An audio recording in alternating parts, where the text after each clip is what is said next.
तुम्हाला magical thinking डोक्यात ठेवायचं, लॉजिक लावायचं नाही. तो असा बोलला, मी का बरं त्याला नाही रागवायचं? मी का त्याला सोडून द्यायचं? मी का अमुक असं किंवा हे माझ्याच बाबतीत असं का घडलं? अमुक घडलं. असं आपण जे करतो ना, लॉजिक लावतो. म्हटलंय मी ते जीवनात करा मॅजिकल थिंकिंगचा अंगीकार. तुम्हीच बना तुमच्या जीवनाचे शिल्पकार. तुम्हालाच तुमच्या जीवनाचे शिल्पकार बनायचं आपल्याला. एक प्रकारे आपल्याला हे असं वागायला शिकायचं, की आपल्या जुन्या सवयींना, जुन्या यांना वळण लावायचंय. टाकीचे घाव सोसल्याशिवाय देव पण येत नाही म्हणतात, तसं ते आम्हाला आपल्याला आणायचे आपल्यात देव पण. तर ते होणार आहे. तर त्याला मॅजिकल थिंकिंग खूप असं होणार आहे. I am the architect of my life. मीच माझ्या आयुष्याची शिल्पकार आहे किंवा माझ्या आयुष्याचा मी शिल्पकार आहे. मग शिल्पकार म्हटल्यावर काय? दगडाला तुम्ही याचे काय ते छन्नीने घाव घालावे लागतात ना, त्याशिवाय त्याला आकार येत नाही. तसं आपल्याला पण हे घावच घालायचे. आता आपल्या यश संवादमध्ये आपण 4 आयटम बघणार आहोत. जे आपला पाया आहे. कुठल्याही प्रत्येकाच्या जीवनाचा पाया आहे, की पहिल्यांदा आरोग्य पाहिजे. तुम्ही किती श्रीमंत असा, किती हुशार असा, किती यशस्वी असा, पण जर तुमचं आरोग्य तुम्हाला साथ देत नसेल किंवा तुमच्या घरच्या कुटुंबियांचं पण आरोग्य साथ देत नसेल, तर ते काहीच उपयोगाचं नाही. ते पैसे, ऐश्वर्य काही उपयोगाचं तुम्ही उपभोगच घेऊ शकत नाही त्याचा. मग आधी आरोग्य महत्वाचं आहे. तेही शारीरिक नुसतं नाही, तर मानसिक आरोग्य सुद्धा. मनाने देखील तुम्ही प्रफुल्लित पाहिजे. मग पहिला आहे आपला आरोग्यासाठी. दुसरा जो आहे तो संपत्तीसाठी. मग आरोग्य आहे चांगलं सगळं ठीक आहे. पण मला आनंद घ्यायचा आहे, तर माझ्याकडे मुबलक पैसा असला पाहिजे. पैसा कशासाठी पाहिजे? मला माझे जे काही भौतिक सुख आहेत ते पण घेता आले पाहिजे. आत्मिक सुख आनंदासाठी तर काम करतोच आहे, पण भौतिक सुख गरजेचे आहेत संसार जर करायचा असेल. तर आता हा हेल्थ, वेल्थ नंतर सक्सेस. आता सक्सेस लोकांना कळतच नाही. आता बघा तुमचे अनेक नातेवाईक बघा, काहीतरी मोठ्या पोस्टवर बँकेत आहे, कुणी कुठेतरी आय-आय-टी झालेले आहे, कुठेतरी काम करतायत. अगदी मोठ्या पोस्टवर आहेत किंवा काही हे पण असू शकेल, चांगला बिझनेस असतील. हे लोकं यशस्वी आहेत का?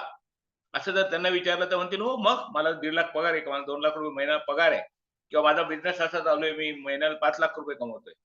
पण मग याला यश म्हणायचं का? त्यांना त्या कामात किती आनंद मिळतोय? ते असा तर नाही विचार करत कधी एकदाचं ऑफिस सुटेल, मी घरी जातो किंवा कधी आता लवकर शनिवार कधी येईल. आज सोमवार आहे, आता लवकर 4 दिवस 5 दिवस कसे पटकन पुढे जातील, असा विचार करत असतील. बिझनेसमध्ये म्हणा यार कसं काय यातनं काय चक्रातनं कसं सुटायचं? इतकी उधारी झालेली आहे, लोकं वेळेवर पैसे देत नाही, अमुक नाही, तमुक नाही. अशा प्रकारच्या चिंता असतील. म्हणजे त्याचा अर्थ त्यांना त्या कामाचा आनंद मिळत नाहीये. त्या कामाला ते वाहून घेतायत मनापासून. ताण-भूक विसरून काम करतायत. देहभान हरपून काम करतायत. असं जर असेल, मग ते नोकरी करणारे असो, बिझनेस करणारे, तर ते खऱ्या अर्थाने यशस्वी. मग पगार किती मिळतोय महत्वाचं नाहीये. ते त्यांच्या आवडीचं काम करतायत की नाही ते महत्वाचं आहे. जर पगार चांगला मिळतोय, परंतु तुम्हाला स्ट्रेस भरपूर आहे. घरी आल्यावर फॅमिली बरोबर पण तुम्ही एन्जॉय नाही करू शकत. ऑफिसमध्ये सुद्धा नुसतं स्ट्रेस, स्ट्रेस, स्ट्रेस जे काही तुम्हाला दिलेलं आहे, टार्गेट ते कंप्लीट करता नाकीनऊ येतात. हां, हर्षदा, आर यू देअर? हां, ओके, ही इज हां there. Sir. You can share your experience. Are you happy? Are you successful first? My माझा first, आवाज येतोय? huh, my first question is, are you successful? Do you think that you are successful? Successful पैशाच्या तुलनेने विचार केला तर पैसे बऱ्यापैकी कमी होते. हां, पण आनंद किंवा स्ट्रेस फ्री लाईफच्या हिशोबाने विचार केला तर ते नाही मिळत. म्हणजे याला यश म्हणणार का मग? नाही. हे यश नाहीये ना. तर मग आपल्याला यश असं मिळवायचं, की आपल्याला जे ईश्वराने दिलेला आहे गुण, जो म्हणतात ना, जन्मजात एखादी आपल्याला क्षमता दिलेली ती ओळखायची, हुडकायची आहे ती. तर त्याच्यावर बरंच आवरण चढलेलं आहे. अनेक वर्षांच्या प्रवासात आवरण चढलेलं काढून घ्यायचं आणि ते काढल्यानंतर आपल्याला त्या मार्गाला जायचं. त्यातनं आनंदच आनंद मिळणार आहे आणि पैसा देखील मिळणार आहे. असं आपलं झालं पाहिजे. हा आपला मेन उद्देश आहे.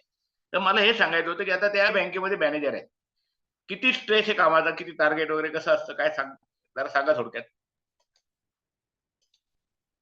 माझा आवाज येतोय आता? येतोय.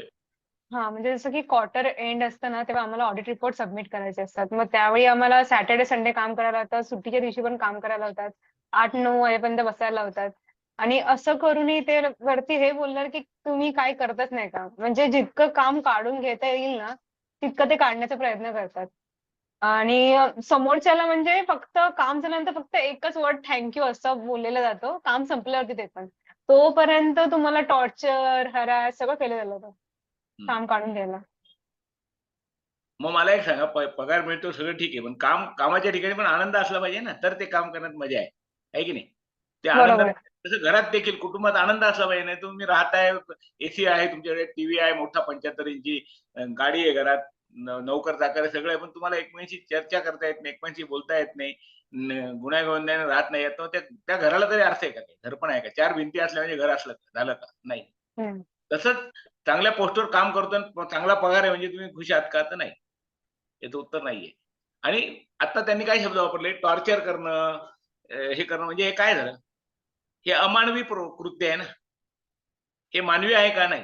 मग या अमानवी कृत्य रोज सहन करायचं, आयुष्यभर सहन करायचं. 30-30, 40-40 वर्ष जोपर्यंत नोकरी करतो, आपल्या भेजाचं काय होणार? भुगाच होणार आहे. आहे की नाही? तर मग आपल्याला ते काढायचं, त्यातनं बाहेर यायचं आता. आपल्या या फोरममध्ये येणाऱ्या प्रत्येक माणसाला मला तेच सांगायचं आहे. तुम्ही गृहिणी असा, नोकरी करणारे असा, बिझनेस करणारे असा, काही असा, तुम्ही या चक्रव्यूहातनं बाहेर या.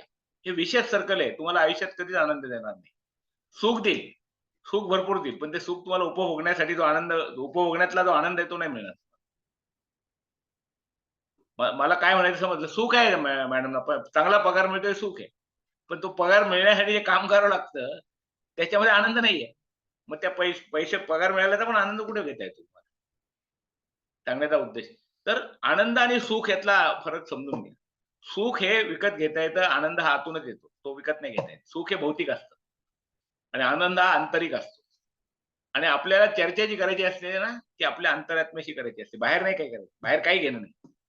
बाहेरच्या कोणालाही आपल्याशी घेणं नाही, आपल्याला कोणाशी तसं घेणं नाही, तसं पाहिलं तर. आपण आले एकटोच आहे, एकटेच आलेलो आहोत, जाताना एकटेच जाणार आहोत. मग तुम्ही म्हणाल मला आई, वडील, बहीण, भाऊ सगळे सगळे आहे. पण तुम्ही एकटेच आहात. तुमचा प्रवास एकट्याचा आहे लक्षात घ्या. आणि तो एकदम आनंदाने करता आला पाहिजे. तो एकट्याचा प्रवास करताना देखील अनेक लोकांना घेऊन त्यांना त्यांच्यासाठी काहीतरी करून केला तर तो प्रवासात आनंद आहे. थोडक्यात सांगायचं म्हणजे आता बँकेत काम करताना तुम्ही असं ग्राहकाला मी किती चांगली सर्व्हिस देतोय, ग्राहकाचं किती भलं पाहतोय, याचा तुम्हाला आनंद व्हायला पाहिजे. पण त्याचं टेन्शन आहे, अरे ग्राहकाला हे द्यायचं काय, कशाला द्यायचं काय, म्हणजे खूप काही विचार असतात मनात. तर ते आतून ते विचारच असे शिकवलंच असं जातं. टॉर्चरिंग वगैरे शिकवल्यानंतर तुम्ही पण त्याच पद्धतीने बॉस वगैरेचा तुमचा सन्मान वगैरे किती आहे तुमचा? मनापासून नाही येतो. तो फक्त नोकरीपुरता आहे. तर त्यातनं आपल्याला बाहेर यायचंय.